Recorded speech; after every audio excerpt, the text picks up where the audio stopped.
Thank you, General Justice. Thank you both for your service, for your enthusiasm, and for your introduction. I can't imagine a better name than General Justice. That's a pretty great name. But to be clearly we're insufficiently North Carolinian and Army. But to Major General Nick Justice, to Carolyn Nowinski Collins, to Kelvin Lee, thank you for being here and for representing different manufacturing institutes. To York Thoms from Vistera, Raj Batra from Siemens, and Kelly Marchese from Deloitte, thank you for rounding out what's going to be a fantastic panel.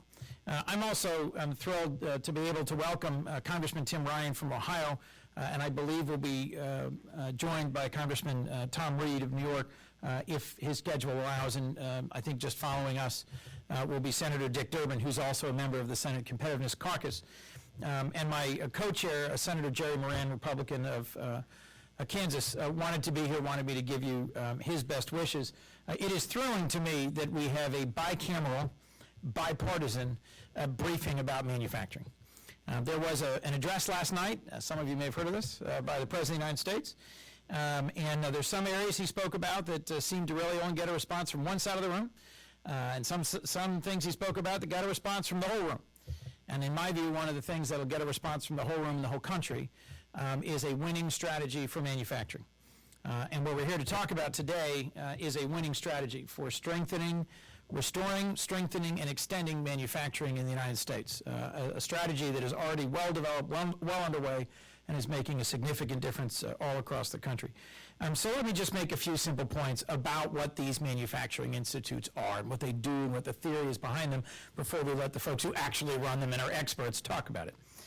First, these are institutes that focus really on game-changing technologies, on newly emerging technologies that have the possibility of creating a whole new sector or segment that are really dramatically altering a piece of our economy. So, for example, additive manufacturing, more colloquially known as 3D manufacturing, biopharma manufacturing, or digital manufacturing. These are exciting emerging technologies that have enormous promise and are critical to our economy going forward. And also critical to growing and sustaining high-wage, high-skill, high-benefit, middle-class jobs and advancing our national security. Second, these are institutes that enjoy bipartisan support. This strategy and these specific institutes have bipartisan support because they're bottom-up, not top-down. They are defined and driven by industry needs, not by government decisions. They bring hundreds of millions of dollars in private matching funds, often overmatching the federal investment 2-to-1 or even 3-to-1. And third, the government plays a key but limited role as a catalyst.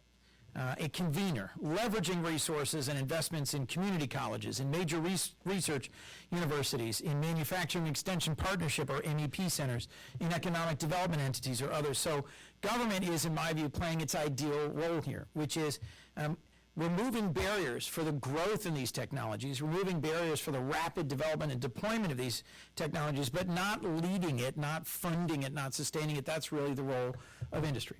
When we've got these three things in combination, we've got institutes that I think are sustainable, are bipartisan, and are a winning strategy. Today's speakers will give you some concrete and specific examples.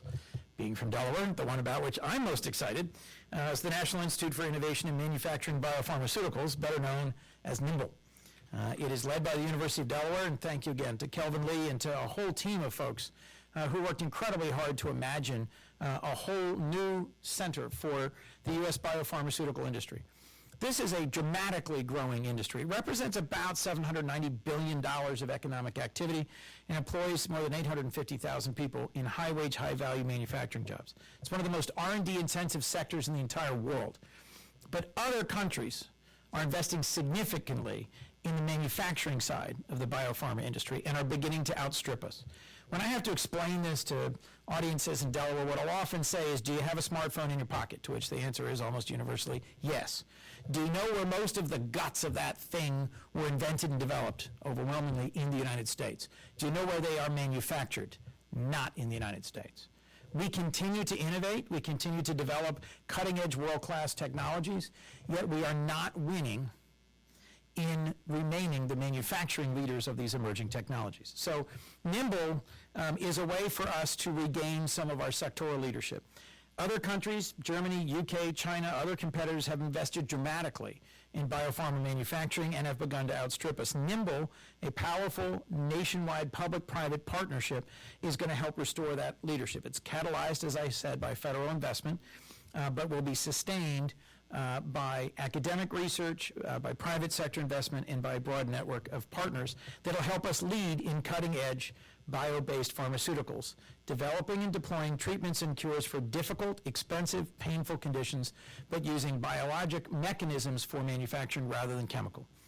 This vision came to life because of Dr. Kelvin Lee, Institute Director, a professor at the University of Delaware, put together a great team that touches on 25 different states, and I was pleased to play some small role by having Kelvin in my office for a sabbatical year, which, okay, didn't really inspire him to do this, but let's just say so, because it makes me feel better.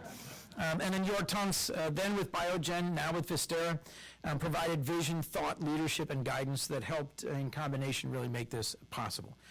There is significant private sector investment from sectoral leaders, from Amgen, from Biogen, from Agilent, from Corning, from Celgene, from GE, from others.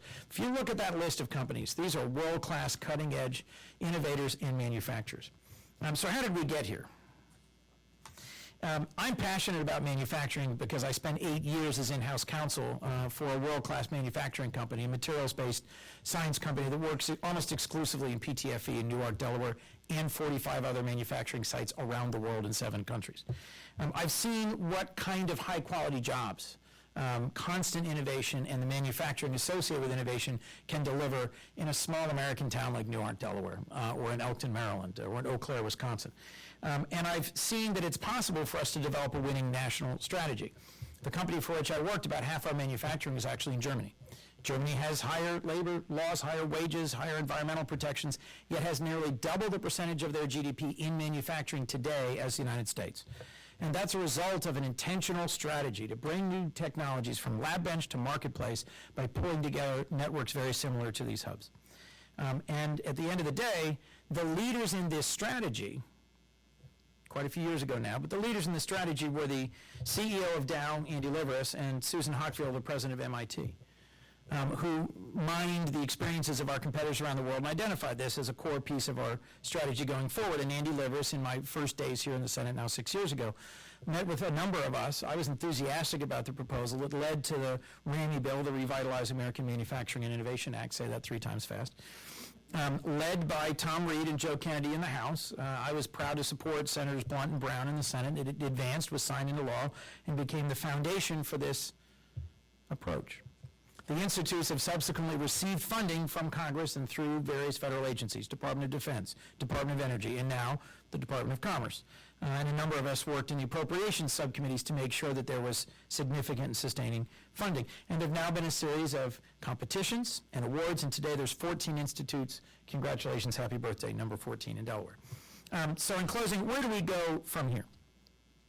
Your participation here today, your investment of time and interest is incredibly valuable.